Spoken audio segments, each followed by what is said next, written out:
Olá, grande noite para você que acompanha o Gazeta Esportiva. Começou o Paulistão e nós vamos falar tudo, mas tudo mesmo sobre as estreias dos grandes clubes do estado. Ao meu lado hoje estão Marcelo Bazege. Tudo bem, Marcelo? Seja bem-vindo. Tudo certo. Também Flávio Prado. Tudo e bem? aí, Flávio? Tudo Beleza, certo, tudo maravilha, tranquilo. maravilha. Olha só, a gente vai falar também sobre o novo reforço do São Paulo. Já no Corinthians, o Roger Guedes deu uma declaração que repercutiu muito sobre a mudança no ambiente de 2022 para 2023. O Palmeiras teve entrevista da presidente Leila Pereira hoje e tem ainda as novidades da Copinha e do Santos. A gente volta daqui a pouquinho. Até já. Estamos de volta já diretamente com a nossa enquete. Quem teve a estreia mais decepcionante no Paulistão 2023? Corinthians, Palmeiras, São Paulo. Entre no site gazetesportiva.com para deixar o seu voto. E aí, Flávio? Para você, quem mais decepcionou na rodada? A palavra mais pega bem, porque realmente Todos os três grandes... A gente sabe que... Exceção ao Santos, que venceu. Ontem foi colocado no mesa e com muita inteligência, até pelo próprio presidente da federação. Começou agora, né? Está tudo muito pesado e tal, mas eu imaginava que só o elenco por si só resolveria. E nesse caso a maior decepção fica por conta do Palmeiras, que para mim é o maior elenco, é o maior favorito e tal. Então o maior favorito virou a maior decepção, embora eu tenha certeza absoluta que todos vão se classificar, claro. Vai ficar tudo certo. O Palmeiras continua sendo favorito, mas a grosso modo, melhor elenco, maior expectativa, o Palmeiras foi a maior decepção nesse caso. E para você, Bazege? Olha, eu acredito que tenha sido o Corinthians, né? Foi o clube que perdeu para o Red Bull Bragantino. O Red Bull Bragantino jogou até para vencer por mais gols. E a forma como terminou o jogo, a torcida lá em Bragança gritando olé e os jogadores do Corinthians aparentemente um pouco cansados. É verdade, início de trabalho, Fernando Lázaro, novo treinador. Como o Flávio disse, a tendência é que todos se classifiquem, mas eu acho que ficou um gostinho amargo para o corintiano nessa estreia. Também concordo, porque, veja só, Palmeiras empatou, São Paulo empatou. Teve vaias da torcida, e isso é uma história para a gente falar daqui a pouquinho. Agora o Corinthians perdeu, e perdeu de uma maneira assim, sem produzir absolutamente nada. Sabe, aquele Corinthians acéfalo, sem criatividade. Mas também pegou o adversário bem mais forte dos outros. É difícil. O Bragantino eu coloco que entre os favoritos ao título. Claro. Acho que ele hoje para mim, ele é grande. E com um técnico extremamente competente. E pegou lá, né? Claro. Quer dizer, o São Paulo jogou em casa. Palmeiras jogou em casa. Palmeiras jogou em casa, o Santos jogou em casa. O Corinthians jogou fora e com o adversário mais difícil, né? Então, meio que já estreou no clássico. Até que mais clubes grandes percam pontos contra o Red Bull Bragantino, né? Seja em Bragança ou até jogando em casa, porque é um time forte. Sem dúvida, Sem dúvida alguma. A Copinha está chegando na reta final. Na semana que vem, nós já vamos saber o campeão do torneio. Só 2 grandes paulistas se classificaram no final de semana. Pode rodar. Flávio, esse gol do Santos, todo mundo fala, lembra da Copa de 70, quando o Pelé tentou encobrir o goleiro da Tchecoslováquia. Inventou a jogada. Então, aí há o gol que o Pelé não fez. Não, o gol que o Pelé, a jogada que o Pelé inventou. Imagina um garoto vestindo a camisa do Santos e mete um golaço desse. E o garoto do Audax, Igor Leite, lá no jogo do Campeonato Carioca, ganhou do Botafogo também com um gol de meio campo. Cara, come aqui embaixo. Já era um fuzuê, todo mundo agora com ele lá em cima orientando. Ih, rapaz, agora a coisa pega, né? O Pelé vai estar sempre na memória, na ligação, mas eu entendo o que você fala. Quando você, por ser um garoto do Santos, tem um peso maior, né? É uma certa magia, né? Aliás, parabéns ao Santos. O Santos está fazendo homenagem para o Pelé, bem aliás, homenagem, a gente vai falar daqui a pouquinho, mas homenagem de sábado maravilhosa. A Federação Paulista de Futebol sugeriu e todo mundo topou usar o símbolo do rei na camisa. Ontem o presidente da federação nos contou que todos os campeonatos, todas as copas que foram disputadas com o apoio, com a orientação da federação, terão uma coroa especial, né, troféu. Todos serão o troféu Rei Pelé, todos, em todas as categorias, masculino, feminino, qualquer idade. Ou seja, alguma coisa digna do que o Pelé merece, até merece muito mais, mas está sendo feita uma coisa bacana. Deveriam ter feito mais coisas em vida, mas isso é outra coisa. Te impressionou também esse gol do Santos, Marcelo? Pô, demais. O Santos vem vencendo e convencendo na Copinha, né? Belo gol do Ivonei. Tudo leva a crer que o Santos vai longe nessa Copinha. A garotada é bem talentosa, bem talentosa. Verdade. Bom, vamos agora conversar com o mestre Alberto o mestre Alberto Helena Júnior. A opinião do mestre do Alberto Helena Júnior sobre a primeira rodada do Paulistão. Diz aí, mestre. Ô, Celcinho, que alegria te rever, cara. Não poderia ter sido mais deprimente a primeira rodada do Paulistinho. Uma série de jogos de técnica rasteira, faltas sucessivas, interrupções a cada 2 jogadas e raríssimos gols. Dos grandes paulistas, só o Santos venceu. E a que custo, meu? São Paulo e Palmeiras empataram seus jogos sem um golzinho sequer. E o Corinthians conseguiu a proeza de perder por 1-0.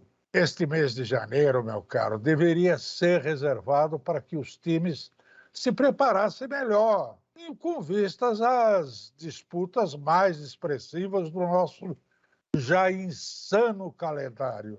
Mas o que fazer se é essa a cabecinha dos nossos desmiolados cartolas? Abraço! Abraço, mestre. E o que o mestre fala, Flávio e Basélio, acho que faz muito sentido, porque o argumento, e a gente vai falar mais sobre isso, sobre os jogos, treinador falando, perna pesada, ainda falta ritmo, aquela coisa toda, porque realmente falta o preparo, falta os jogos de pré-temporada. Aí o presidente da Federação Paulista de Futebol não gostou muito, mas quer ou não, no início do Campeonato Paulista, por mais que tenha uma premiação boa, que reúna grandes clubes e tenha uma fase decisiva interessante, no começo é mesmo um torneio de pré-temporada, não tem como não ser. Esse ano há uma exceção nessa história toda, que o Helena falou com muita propriedade, porque os clubes, lembra que nós tivemos uma Copa do Mundo no meio, né? Eles tiveram tempo para preparar. E alguns não usaram tão bem assim, pelo menos aparentemente, né? O Palmeiras, por exemplo, ele não voltou a treinar, ele começou a fazer treinamento via internet e tal. Estou dizendo que está errado. Nós vamos ver se está certo ou errado no transcorrer do ano. Mas não é um padrão normal. Pode passar? Você pode. Eu só estou falando que daria para ter aproveitado melhor, pelo menos aquilo que a gente conhece até hoje, esses dias que se teve de 40, nós tivemos 45 dias de pausa. É tempo pra caramba. Muito tempo. Mas teve a história também que foi colocada, nos anos anteriores, por causa da pandemia, as coisas se acumularam e tal. Então, vamos ver, vamos aguardar para ver. Mas essa primeira rodada, normalmente, é isso mesmo.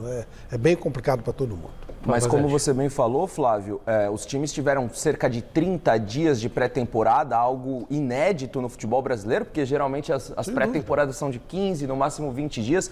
Só que muitos desses clubes que tiveram 30 dias de pré-temporada acabaram abrindo mão de alguns desses dias. O São Paulo, por exemplo, deu um recesso para o elenco entre os dias 23 de dezembro até o dia 1 de janeiro, se apresentaram os jogadores no dia 2 de janeiro. Então aí são 9 dias que o clube deixa de trabalhar, de preparar o elenco para o início do Campeonato Paulista. Como você disse também, nem todos souberam aproveitar esse período. O São Paulo fez 2 jogos treinos, o Palmeiras também apresentou dificuldades nessa estreia, o próprio Corinthians. Então ainda é tudo muito novo, claro, início de temporada, mas eu acredito que pelo período maior de preparação, os clubes poderiam apresentar um futebol um pouco melhor. Nossa, ainda mais eu vou relatar aqui, ontem, um pouquinho de Bragantino e Corinthians, estava vendo Arsenal e Tottenham. Você estava assistindo outro esporte. Parece outro esporte. É com tristeza que eu falo isso, mas parece outro esporte. Porque de repente fui ver Corinthians e Bragantino, meu Deus, sabe? Você espera mais qualidade, você espera um pouco mais de criatividade, espera um pouco mais de velocidade, você espera um pouco mais de tudo. E é uma lástima, é só trombada em posição física e a coisa não rola, não flui. A gente já vem falando aqui desde o começo do programa sobre os jogos dos grandes paulistas. Acabei de falar, inclusive. Mas vamos saber com mais detalhes como foi a derrota do Corinthians ontem. Muito bem, olha só. Primeiro vamos falar sobre o Corinthians. E aí, Flávio? Começo demais de trabalho, né? Do próprio Fernando Lázaro, o Pedro Caixinha, técnico do Bragantino, ele teve uma atitude, uma sacada muito boa. Ele contou ontem na coletiva, ele é um cara muito bom de ouvir, viu, Celso? Ele é muito inteligente. Ele é meio daquele tipo Bora Milutinovic, ele já trabalhou em vários lugares e tal. Então ele tem muita história, né? Aqueles ciganos do futebol. Tanto que ele trabalhou no Tajeres da Argentina. No Tajeres e foi bem lá. Eliminou o River, né? Sim. Foi, né? Foi. Então, e aí ele falou que quando trouxeram o material para ver o Corinthians, Ele falou, pera, mas o Fernando Lázaro já não trabalhou no Corinthians? Já. Então me dá os jogos do Fernando Lázaro. E ele trabalhou em cima dos jogos, não os últimos jogos do Corinthians do Vitor Pereira. Trabalhou o Fernando Lázaro. E parece que funcionou. O Corinthians foi totalmente envolvido pelo Bragantino, totalmente. O Red Bull dominou do começo ao fim. O Cássio teve de novo uma atuação espetacular. Para mim, o Corinthians deu azar quando o Fausto Vera machucou. Ele era o melhor do time, para mim. Também, melhor. E aí ficou um tanto perdido. Teve dificuldade da bola chegar. A bola não chegava no Roger Guedes. Ficou barato. Não chegou no Júnior Moraes? Nada. Ficou barato o Corinthians. Ficou barato. O placar era para ser maior a favor do time do Red Bull. Perdeu de 1-0, me parece um resultado natural, mas o que o Corinthians não jogou, eu fiquei muito preocupado também com a zaga do Corinthians, extremamente pesada. Balbuena totalmente fora de lugar, não se achou. Enfim, a gente conhece o nível do Balbuena, mas não sabemos se ele vai retomar aquele ritmo que ele tinha, né? Então, achei a zaga do Corinthians com dificuldades e o time do Bragantino deitou. Time muito lento, né, Baségio? Muito. Verdade, Celso. E o Arthur fez a defesa corintiana sofrer. O Arthur, para mim, foi o grande destaque do jogo. Jogou muito, criou várias oportunidades de gol. Inclusive, participa, né, do gol do Red Bull Bragantino. Faz outras... Tinha Hurtado também, que praga, não? Sim. Jogando pela... Sim. E o Cássio, como você disse, fechando o gol, jogando muito bem, sendo decisivo de novo. Eu não gostei do meio-campo corintiano. Eu acho que poderia ter sido mais criativo. O Corinthians não criou o suficiente para incomodar o Red Bull Bragantino, que já jogava em casa, mas, como a gente disse, é início de trabalho. O Fernando Lázaro ainda está dando seus primeiros passos como treinador. E aí, nessa semana, contra o Água Santa, com o apoio da torcida em Itaquera, aí já é outra história, é outro nível de adversário. E aí sim, se o resultado não vier, aí a pressão já começa a crescer. Mas essa questão da criatividade, eu quero levantar uma coisa para vocês, que é algo também que acontecia com o JP. Não é VP? VP? Não, é JP, Judas Pereira. Acontecia com ele também. E qual era o diferencial? Renato Augusto. Quando o Renato Augusto mudava o patamar do time, o time se tornava um pouco mais ofensivo, um pouco mais criativo, graças à qualidade do Renato Augusto. E aí, fico pensando, não é o caso, então, da diretoria do Corinthians pensar justamente no jogador? Fala-se muito no Felipe Coutinho, talvez esse perfil de organizador, porque se deixar só para o Renato Augusto jogar com 35 anos, se ele não joga, o que a gente vai ver é isso aí. Fala e você acredita. Não, sim.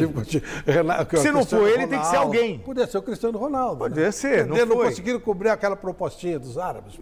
Claro. Né? Mas o que eu digo é o seguinte, precisa de um cara para fazer organização. Senão não vai. Vai ser um time acéfalo mesmo. Eu espero que o Corinthians e o torcedor, principalmente, entenda que sem o Renato Augusto é outra coisa e já era com o treinador. Já era com que eles prestigiaram tanto, não é diferente do que era com o VP. Isso, que eles prestigiam. Então, com o Renato Augusto a coisa vai ser melhor. É muito cedo, tem que dar tempo pro Eu gosto muito do treinador da casa, sabe? Eu acho que ele leva algumas vantagens. Acho, por exemplo, que o São Paulo, leva uma grande vantagem ter o Rogério Ceni como treinador. Ajuda muito. Claro. O cara da casa conhece, sabe dos detalhes, sabe dos macetezinhos. Acho que isso ajuda bem. E o Fernando Lázaro pode ser interessante. Quando ele teve experiências recentes muito boas, claro, com essa postura, tem que deixar trabalhar. A gente não pode desconsiderar também que não teve o Roberto, não teve o Renato Augusto, não tem Adson, não tem Mosquito, não tem Romero, não tem Paulinho, não tem um monte de gente. Exatamente. E a temporada é longa, né? O Corinthians vai precisar de um elenco robusto. Não tem um camisa 10, mas tem Renato Augusto. Agora, na ausência do Renato Augusto, quem é que entra para preencher essa lacuna? O Corinthians vai disputar uma série de campeonatos. Então, não tem. Mas eu não sei se é só o Corinthians que não tem, viu? São Paulo não tem. O Palmeiras ainda tem o Veiga, né? O Flamengo tem esse 10, mas assim, são poucos clubes que hoje contam com um meia armador, um meia cerebral. E você reparou que você falou exatamente dos dois times mais fortes do Brasil. Exatamente. Né? Não por acaso. Exato. Seguimos com informações do Corinthians, agora ao vivo, diretamente do Parque São Jorge, com o José Paes. Grande noite para você, meu querido Zé. Está repercutindo muito aí uma declaração do Roger Guedes depois do jogo de ontem. Diz aí exatamente o que disse o atacante corintiano. Fala, Celso, grande noite para você, um abração para você, um abraço para todo mundo que está acompanhando mais uma edição do nosso querido Gazeta Esportiva, abraço para o Flávio, Bacérgio, parceiro de resenha aí na redação, exatamente isso, vamos falar do Roger Guedes aqui no Gazeta Esportiva, mas antes só dar uma pitadinha aí, um pitaquinho em relação ao Renato Augusto, daqui a pouco a gente vai trazer informação importante aí para o torcedor corintiano, para a fiel corintiana em relação ao Renato Augusto, que foi poupado desse jogo aí de estreia do Corinthians no Paulistão de 2023, mas já vou soltar aqui uma informaçãozinha, treinou com bola hoje, pode ser que fique à disposição para o próximo jogo do Corinthians aí no Campeonato Paulista, que é contra o glorioso Água Santa. Mas isso é assunto para daqui a pouco. Em relação ao Roger Guedes já tinha lá atrás, né, um entreveiro ali, um negocinho, aquela situação toda com o nosso querido Juras, quer dizer, com o Vitor Pereira, né? Na temporada passada, o Roger Guedes reclamava muito do rodízio que o VP fazia no time, que ele era o artilheiro do time, até foi lá pro Instagram postar que ele era artilheiro e que era sempre substituído. E ontem, depois da derrota aí do Corinthians diante do Red Bull Bragantino, nosso querido Roger Guedes foi para conversar ali com os nossos amigos jornalistas e aí ele deu uma cutucadinha no VP, disse que o ambiente tá mais leve agora com o Fernando Lázaro, defendeu o início de trabalho do Fernando Lázaro como técnico do Corinthians. Vamos conferir aí o Roger Guedes. Pressão, acho que no meu ponto de ver, por ser estreia, acho que é desnecessário. Portanto, que ano passado, quando o Vitor Pereira estava aqui, a gente perdeu também, talvez não teve essa pressão. Então, acho que por ser o Fernando pode ter uma pressão maior. É o que a gente... O que você acha? Aí não é para mim essa pergunta, né? Mas é o que a gente falou, a gente vai dar o nosso melhor pelo Fernando, que é um cara sensacional, trabalho muito bom. Eu posso falar, porque no dia a dia, um dia a dia muito leve, diferente do que era o ano passado. Não precisa esconder isso de ninguém. Então estamos muito felizes e a gente quer dar a volta por cima já na quarta-feira. Tá, então o Roger Guedes aqui no glorioso Gazeta Esportiva. O Rony, volante do Corinthians, corroborou aí dessa opinião do querido Roger Guedes. Disse que o clima tá mais leve, sim, que o ambiente tá melhor agora nesse ano de 2023 em relação ao que a gente tinha aqui no Corinthians em 2022. E a gente lembra, como eu comentei aqui no início dessa minha entrada ao vivo direto do Corinthians, Roger Guedes teve entreveros aí com o Vitor Pereira e contra o Bragantino, esse mesmo Bragantino no Nabi Abichedi em 2022, jogo válido pelo Campeonato Brasileiro ali em maio. O Corinthians até vence esse jogo, é uma curiosidade aí, gol do Renato Augusto, vitória por 1-0. Roger Guedes é substituído, fica no banco. No final do jogo, o VP vai abraçar os jogadores ali para fazer aquela comemoração, todo mundo junto, aquela coisa linda. E aí o Roger Guedes, nós temos até essa imagem para mostrar aí, né, diretor Luiz Ricardo Fini, que voltou barbudo das férias. E aí o Roger Guedes dá uma mão ali pro VP, tá bom, tô te cumprimentando aqui, legal, parabéns. Meio que saindo fora, não dando muita atenção ali pro VP, ficou um clima meio chato, na época todo mundo debateu sobre esse tema, todos os programas esportivos falaram sobre isso. Então é um entreveiro que já vem aí de longa data e agora o Roger Guedes aproveitou para dar aquela cutucadinha aí no VP, que tá lá no Flamengo já desenvolvendo o trabalho dele em outro lugar, mas o Roger Guedes não perdeu a oportunidade de dar a cutucadinha no VP. Daqui a pouquinho eu volto para falar mais de Corinthians, agora eu vou deixar vocês comentarem aí em relação ao Roger Guedes, a VP, tem muita coisa pra gente falar, vocês já adiantaram aí, tem Fausto Vera, tem o Adson, tem Paulinho, tem Yuri Alberto que não jogou essa estreia do Corinthians, tem muita coisa pra gente atualizar aqui pra fiel corintiana no Gazeta Esportiva ao vivo. Isso eu volto daqui a pouquinho pra gente comentar, tá bom? Vai daí, Celso, agora. Valeu, Zé. Daqui a pouquinho então a gente volta a conversar. Roger Guedes sendo Roger Guedes. Quer dizer, tudo bem, eu acho que ele quis encher a bola do Fernando Lázaro, tudo, mas desnecessário. Até porque da margem, Flávio e Baségio, não sei se vocês se interpretam da mesma maneira.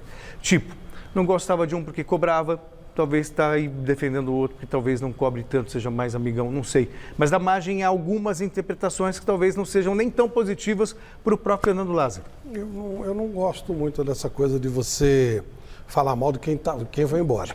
O Roger Guedes tem a favor dele o fato de claramente ele ter tido uma treta com... Isso foi claro, todo mundo viu. Então eles não se amavam especificamente. E os dois se atacaram pela imprensa. Isso aí, então isso tem esse a favor. Ele falava também quando o cara estava lá.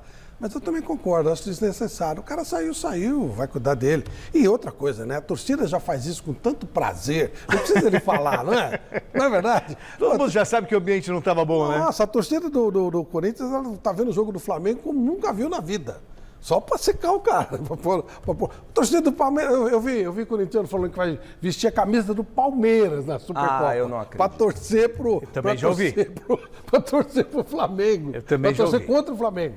Inacreditável. Vestir a camisa é um exagero, mas já ouvi gente corintiano falando que vai torcer para o Palmeiras contra o Flamengo do JP. Agora, em relação ao Roger Guedes, eu prefiro aguardar para saber como que vai ser o comportamento do jogador ao longo dessa trajetória do Fernando Lázaro, porque Roger Guedes começou como titular, atuando pela esquerda, do jeito que ele gosta. Mas qual vai ser a reação dele a partir do momento que ele não render a essa possibilidade e se ele for para a reserva? Porque o Fernando Lázaro tem todo o direito, claro, como treinador, de fazer isso.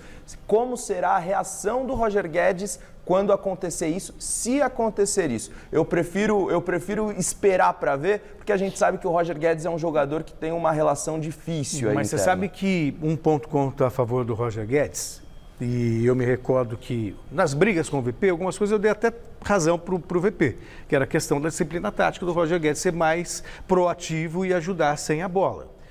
Verdade seja dita, com o Fernando Lázaro, ontem o Roger Guedes muitas vezes fechava o corredor, ajudou o lateral, então ele teve uma participação tática importante. Então disso a gente não pode queixar dele, pelo menos acho que aprendeu alguma coisa com o VP. Acho que o Roger Guedes ele cria mais problema do que solução. Mas, né, porque o jogador renheta a gente sempre teve. O Romário era um cri-cri, o Edmundo era um cri-cri. Romário, Edmundo, Serginho Chulapa, olha o que eu tô falando. Aí, sabe, até o Vampeta tem uma frase... Hulk. Pois é, o Vampeta tem uma frase maravilhosa. Ele fala que mulher bonita e jogador bom que faz gol, você sempre perdoa. Só precisa, né, você precisa fazer a sua parte. Claro. Aí dá para perdoar mais fácil, né? Encher o saco com justificativa, né? Claro. Ó, quem também decepcionou na estreia foi o São Paulo. Vamos conferir como foi o desempenho do tricolor no estádio do Morumbi contra o Ituano. A torcida tem a opinião dela, sim. A gente também fica frustrado, chateado pelo resultado não ter vindo. E a gente ter criado boas chances no primeiro tempo, mas é paciência, continuar a trabalhar e quinta-feira a gente buscar esse resultado positivo. O torcedor, eu vou repetir para você, eu respondi para eles aqui, né, que o torcedor se ressente muito do título perdido do ano passado e que vem ao estádio em grande número, pega chuva, sofre bastante, porque choveu muito antes de começar o jogo. E espera sempre voltar para casa com uma vitória. As vaias, o 0-0 no placar e o futebol praticado pelo São Paulo aqui no Morumbi, é claro, deixam muitas dúvidas tanto na cabeça do técnico Rogério Ceni quanto da torcida são paulina para a sequência da temporada de 2023. E ó que na próxima rodada do Campeonato Paulista, o São Paulo vai pegar a Ferroviária fora de casa e depois o Palmeiras no próximo final de semana no Choque Rei do Allianz Parque. Nós temos que, logicamente, evoluir, temos que melhorar e encontrar alternativas sempre para entrar contra times bem fechados. Ainda falta alguns ataques, a linha ao espaço, no fundo, ou quando a gente tem esse ataque que o Wellington, que o Igor Vinícius ceda essa bola para colocar numa situação melhor. Coisas de treinamento, repetição, nós temos bastante coisa para melhorar. Muito bem, o São Paulo empatou, foi vaiado pela torcida. Antes de falar sobre o jogo em si, só para não... Às vezes eu tenho a sensação de que a gente recebeu, né, o Júlio Casares no Mesa Redonda. E parece que são duas vibrações totalmente distintas. O Júlio Casares com um certo otimismo, contente com o que está acontecendo, com as contratações que foram feitas. Aí você olha o Rogério parece assim, tá meio... Não vou dizer insatisfeito, mas tipo, ó, falta isso, falta aquilo outro, estamos aquém... E aí? Eu acho importante ele fazer isso. E também o Júlio ele usou uma frase do Mesa Redonda e falou assim, pô, se eu for falar para o meu soldado que nós não vamos ganhar a guerra, já ferrou tudo, né? Mas o Rogério tem que falar, tem que deixar claro. Falou, olha, o que dá para o São Paulo fazer dentro da realidade? Brigar talvez pelo Campeonato Paulista e pela Copa Sul-Americana. No mais tipo, São Paulo sonho de uma noite de verão. Campeonato Brasileiro, não tem jeito, né? Não tem jeito. Futebol é futebol. Mas da Liga, de repente? O Leicester já ganhou o campeonato inglês. Copa do Brasil vai ter que passar por muita gente. Então, acho que é importante ser realista. Eu acho que o torcedor de São Paulo está muito judiado, né? Mas aí a pergunta que eu faço, ele parece realista ou parece pessimista? É uma questão de interpretação a partir do que a gente vê, não sei. Eu acho que ele é realista. E qual é a sua leitura? Olha, Celso, eu acredito que o Rogério ele trabalha com dois discursos diferentes. Um, na imprensa, ao falar com o torcedor, passar a mensagem, ele trabalha com essa premissa de que é preciso ser verdadeiro com o torcedor, não se pode iludir o torcedor. Tanto é que na coletiva da última sexta-feira ele falou que o Lucas Moura não tinha chance de voltar para o São Paulo, que o torcedor estava se iludindo e que era para esquecer essa ideia, mas ao falar com os jogadores antes de uma partida, numa pré-eleição, eu acredito que o Rogério ele muda o tom. Até porque se ele adotar esse tom da coletiva para os jogadores antes de uma partida, eu acho que os jogadores já vão subir a escada do Morumbi ou de qualquer outro estádio. Derrotados. Derrotados, né? Então eu acredito que o Rogério Ceni ele tem essas duas personalidades para a imprensa, para a torcida. É um tom mais pessimista ou realista, como queira, mas eu acho que para os jogadores é impossível ele adotar esse tom, esse discurso, porque os jogadores também precisam de motivação. Eu já acho que o presidente Júlio Casares, ao demonstrar esse entusiasmo natural com as contratações, faz bem, porque eu acredito que foram boas contratações. O São Paulo agiu bem no mercado, considerando a realidade financeira do clube. Agora, o Rogério Ceni está chamando também a responsabilidade, porque quando ele fala que precisa de um jogador como o David, que precisa de um lateral esquerdo, e esses jogadores aos poucos têm chegado, daqui a pouco as desculpas vão acabar.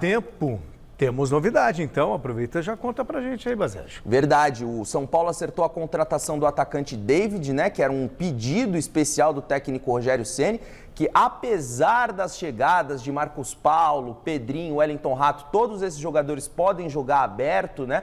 O Rogério Ceni não acredita que esses jogadores atendem à necessidade de velocidade, né? O atleta de velocidade que ele tanto pede, esse atleta era o David. O São Paulo penou nas negociações com o Internacional, mas conseguiu contratar o jogador por empréstimo. Aí você cutucou o homem, Flávio?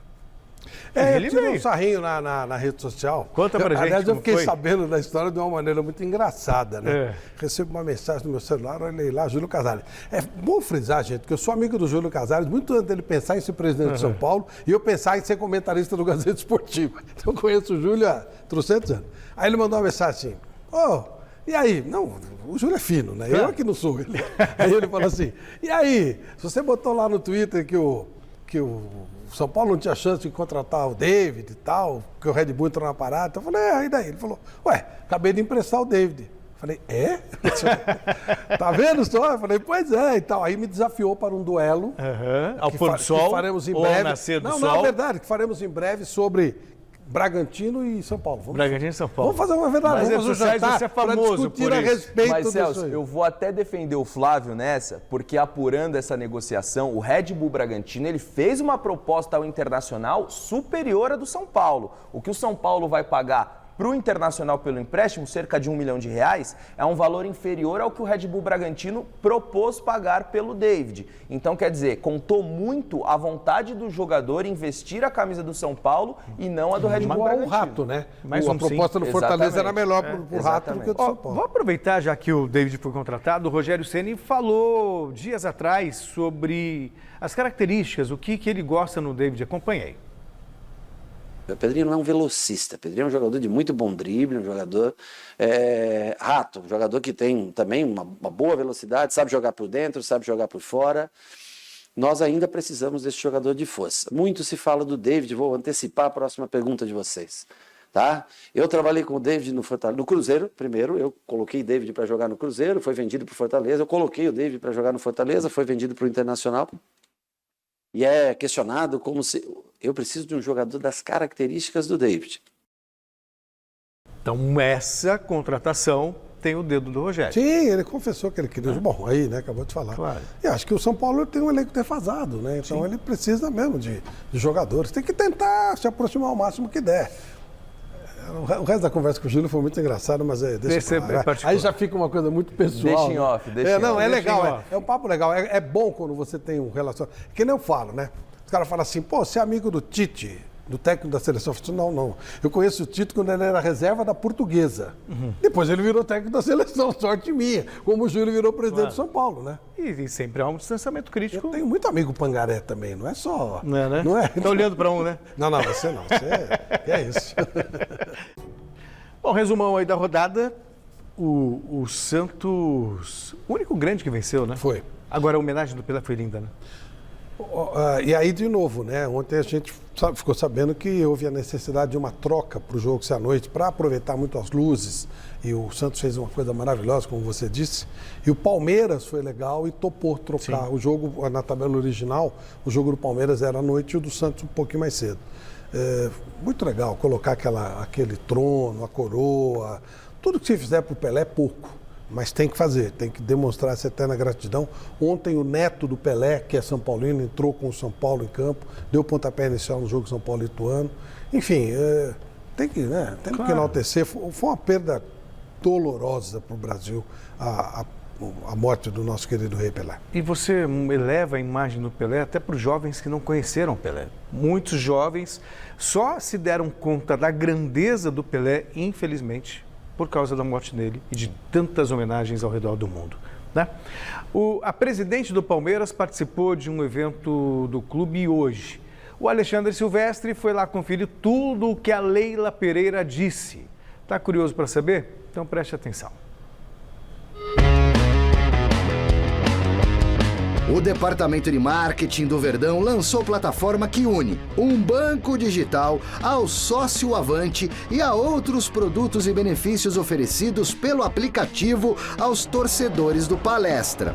Parceria que poderia ter sido feita com a empresa que patrocina o clube.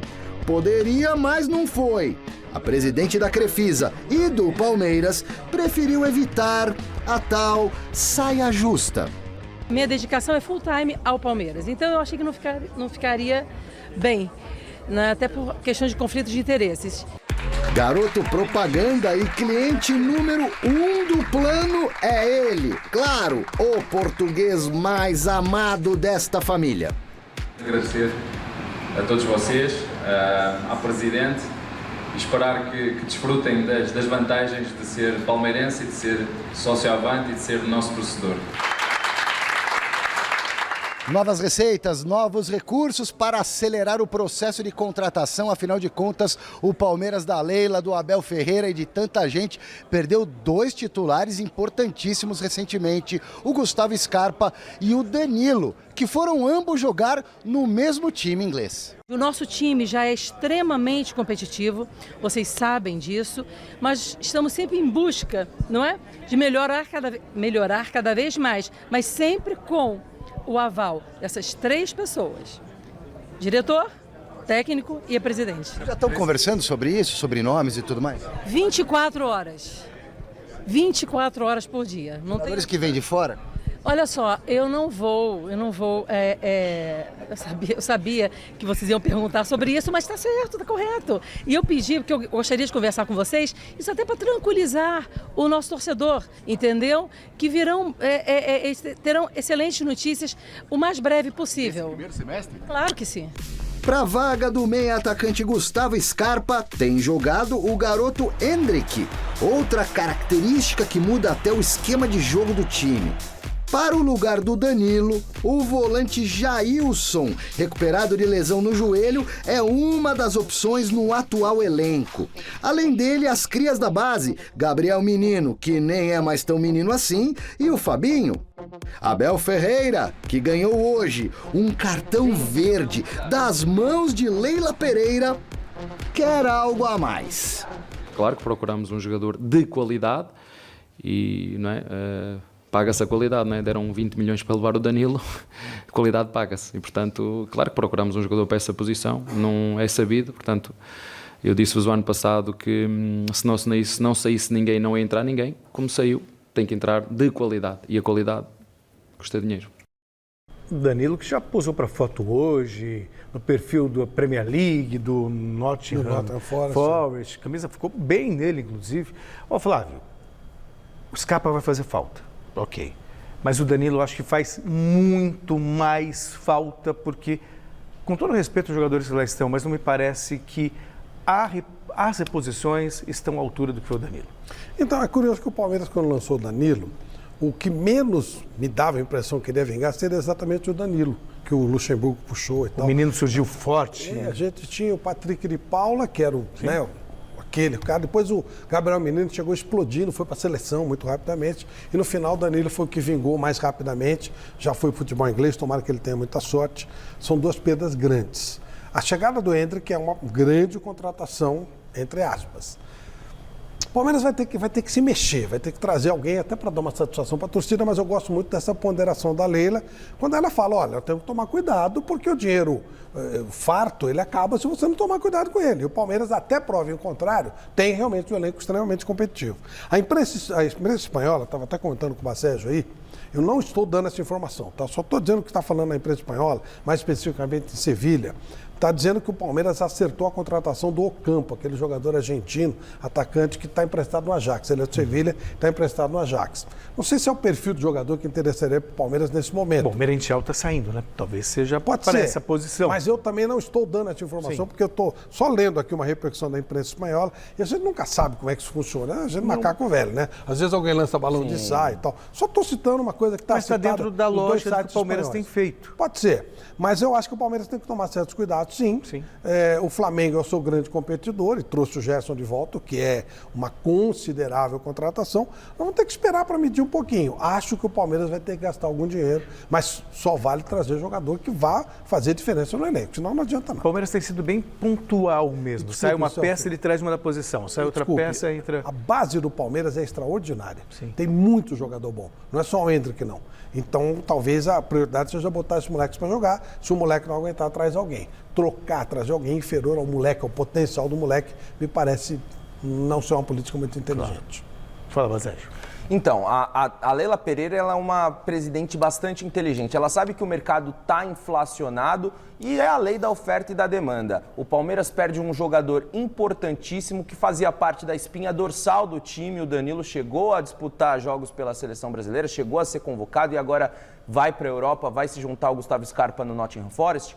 E a Leila sabe que ela precisa ser assertiva na contratação, na escolha, porque vai custar muito dinheiro. O Palmeiras, é verdade, tem um fluxo de caixa bastante interessante, um faturamento legal, mas também sabe que não pode desperdiçar dinheiro, principalmente nesse momento crucial da temporada, que é o início dela. O Abel Ferreira ele precisa, o quanto antes, ter as peças necessárias para ele montar e solidificar o time que já é muito forte, já vem de um trabalho longevo. Só que quanto antes a Leila contratar esse jogador, melhor. Só que esse jogador vai custar dinheiro e a diretoria analisa com calma, vem sendo bastante seletiva para não errar. São poucas balas que tem no revólver, não pode errar o tiro. Até porque você substituir o Danilo realmente não é tarefa das mais fáceis. Exatamente. Para trazer jogadores do mesmo nível que lá estão, não faz muito sentido gastar muito dinheiro. Melhor promover alguém da base, dar uma oportunidade para alguém da base, porque a base do Palmeiras nos últimos anos... Não, e é um trabalho pensado, né? O Palmeiras está dando sorte. Está dando sorte, não. É bem pensado. Trabalho bem feito. Trouxe um baita treinador, um baita diretor de base, fazendo um trabalho inédito. O Palmeiras não trabalhava assim. O Palmeiras está disputando a Copa São Paulo com um time sub-20B, a gente pode dizer, né? Porque muitos dos talentos dessa equipe sub-20 já foram promovidos para o profissional. Vanderlan está lá, tem um monte de gente da base que tá lá. Novo contato com o José Paes no Parque São Jorge. Zé, o pessoal está querendo saber se o Fernando Lázaro vai ter mais opções para escalar o Corinthians na quarta-feira. E aí? Positivo e operante, meu querido Celso Cardoso. O Fernando Lázaro vai ter sim aí mais opções para escalar o time do Corinthians agora nessa próxima rodada do Campeonato Paulista. Então vamos por partes aí. Primeiro, Romero. Está regularizado, foi inscrito aí no Campeonato Paulista, já pode defender as cores do Corinthians, aí a camisa do Corinthians nesta competição. Ele que foi contratado para esta temporada, tem uma história no Corinthians. A gente pode dizer até que o Romero é considerado aí um xodó recente dessa torcida do Corinthians. Tem alguns títulos importantes aí com a camisa do Timão, tem brasileiro, tem paulista, enfim, é um jogador super identificado com essa torcida do Corinthians. O Adson, por exemplo, vocês comentavam aí na minha primeira entrada, o Adson estava suspenso para essa primeira rodada do Campeonato Paulista diante do Red Bull Bragantino, não podia jogar por causa de uma suspensão ainda do último Campeonato Paulista que ele tinha que cumprir agora em 2023, está liberado, então pode jogar contra o famoso Holy Water, o Água Santa, na próxima rodada do Campeonato Paulista. O Matheus Bidu, que foi uma das contratações aí do Corinthians também para essa temporada, lateral esquerdo, aí um jogador vindo lá do Cruzeiro, ele ainda não está regularizado, ainda não está inscrito aí no Campeonato Paulista de 2023, ele ainda não pode defender o Corinthians nesta competição estadual, então vamos ver quando que essa inscrição vai ser feita, quando que ele vai poder defender então o Corinthians. Falávamos também na minha primeira entrada sobre Renato Augusto, sobre Yuri Alberto. Renato Augusto foi poupado, né, nesse primeiro jogo aí do Campeonato Paulista, ele que está fazendo uma programação especial de treinos, já tem 34 34 anos, foi poupado desse primeiro jogo, então pode ser que ele pinte no time do Corinthians agora para essa segunda rodada. Trabalhou com bola no CT Dr. Joaquim Grava nesta segunda-feira, assim como o Yuri Alberto, que teve dores no tornozelo, não jogou nessa primeira rodada e também tinha uma questão contratual, aí o novo vínculo dele não tinha sido registrado com o Corinthians, então ele também não pôde atuar nessa primeira rodada diante do Red Bull Bragantino, mas trabalhou com bola hoje no CT Dr. Joaquim Grava, pode ser que fique à disposição, a depender aí também dos trâmites burocráticos para a gente ver se o artilheiro do Timão vai poder jogar essa segunda rodada do Campeonato Paulista. Fausto Vera, que a gente também mencionou aí na primeira entrada, sofreu uma entorse no tornozelo direito, como a gente viu na reportagem do glorioso Thiago Salazar, e aí por causa dessa entorse ele passou por exames médicos nesta segunda-feira. Os resultados desses exames eles vão sair somente amanhã, mas a tendência é que ele não jogue essa segunda rodada do Campeonato Paulista, e a gente vai ver se é uma lesão um pouco mais grave, se não é, então a gente vai ter que esperar um pouquinho, então o Cantilho pode ganhar aí uma vaga nesse time titular do Corinthians. São as movimentações que vai tendo que fazer aos poucos o técnico Fernando Lázaro, o novo técnico do Corinthians, para ajeitar essa equipe, para ajeitar o timão para a temporada de 2023. São muitas coisas a se pesar na balança, poupar um jogador um pouquinho mais velho, no caso o Renato Augusto, mas que é um cracaço de bola e que o Corinthians vai precisar contar muito com ele nessa temporada. Tem a questão do Yuri Alberto, agora o Fausto se machucando, enfim, muita coisa, muito trabalho o Fernando Lázaro vai ter nessa temporada de 2023. Devolvo para vocês, continuo aqui posicionadíssimo, caso vocês queiram bater uma bolinha aqui comigo, direto do Parque São Jorge, tá bom, Celso? Obrigado, José Paz, pelas informações por enquanto. A questão do Fausto Vera é preocupante. Não sei se vocês viram a imagem ontem da torção. O pé simplesmente faz né? isso. Ele vira. Então, o risco de uma lesão ligamentar, de algo um pouco mais sério, existe. Mas, por outro lado, também ele saiu andando, mancando, mas saiu. Ou seja, o Fausto Vera, por exemplo, eu acho que é um jogador fundamental nesse time do Corinthians. Também acho. Acho que é um jogador interessantíssimo. O Corinthians foi muito bem. No ano passado havia uma... Aí foi indicação do VP. É mérito dele. Também não pode errar todas, né? Claro. Havia no ano passado uma briga muito forte por três jovens argentinos no cenário sul-americano. Tem os da Europa e tal, né?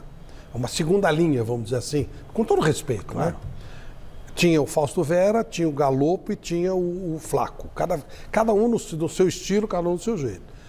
Para mim, dos três, o melhor era o Fausto Vera, que era o que eu mais gostava, cada um no seu espaço. Eu gosto muito do Flaco também. Galopo eu tenho um ponto de interrogação. Parece que ele está treinando bem, vamos ver como é que vai ser. Graças a que esses dois não se firmaram nos times, né? Nem o Flaco no Palmeiras, nem o Galopo no São Paulo. Mas também acho normal, né? Às vezes o cara demora um pouquinho e tal. Chega no meio da temporada, adaptação e tudo mais. Às vezes tem uma certa dificuldade. Eu esperaria pelos três. Eu acho que os três podem fazer coisa. Eu gosto muito do Flaco, eu acho que ele tem um nível técnico, tecnicamente ele é muito bom. Mas o Vera está mais pronto, né? Ele foi o que chegou, se adaptou mais rápido. Concordo com você, o Duqueiroz vai embora, já está negociado com o Zenit, ele já joga com o Duqueiroz, mas ele vai ganhar a posição mesmo, pode jogar Cantilho, eu acho que é um jogador bem interessante. Bom, e aí quando você tem volta de Yuri Alberto, de Adson, o próprio Romero, que tem ali uma identificação com a torcida do Corinthians, Fernando Lázaro também já pode ficar um pouquinho mais... Não falamos agora, né, do Renato Augusto. É bom que volta o Renato Augusto. Volta o Renato Augusto, que é a principal peça. Acho que o Yuri Alberto também. Mas eu acho que essa vaga como cabeça de área, né? Claro, a gente torce para que o Fausto Vera não tenha sofrido nenhuma lesão grave, mas essa possível vaga que vai se abrir com essa lesão no tornozelo do Fausto Vera, que é o X da questão, né? Porque ano passado o Cantígio chegou a ser testado por ali, mas muita gente criticou ele jogando como irregular, cabeça de área. mas ele já fez boas partidas. Mas eu gosto dele, a saída de jogo dele é boa. Mas muita gente questiona a parte de marcação, a recomposição defensiva. Mas se você vai fazer nesse 1-4-1, 4-1 que o Fernando está fazendo, ele pode muito bem ficar ali atrás de dois volantes, o Maicon e o Duqueiroz, que dão suporte na marcação. Sim.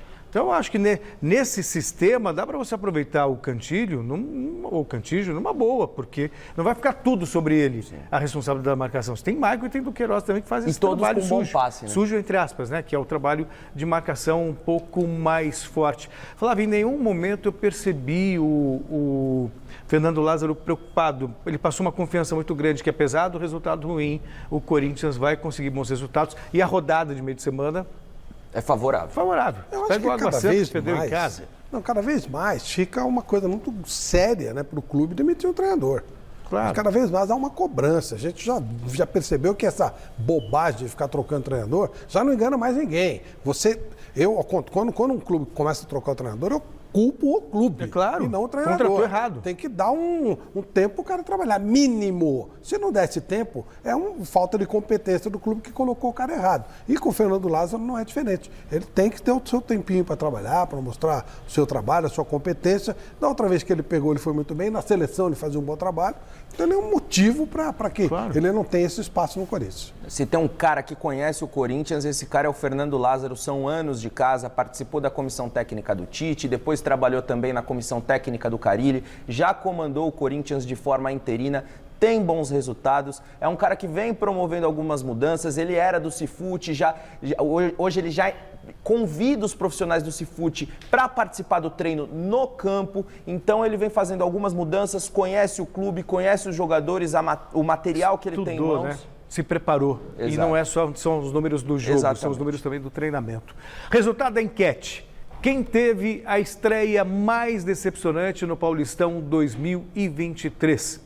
E a maioria respondeu que foi o Palmeiras. Estão com você, Flávio. O pessoal está com você, é nós. Com 60% dos votos.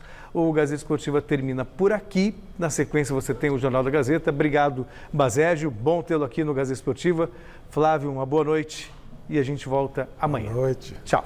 Valeu.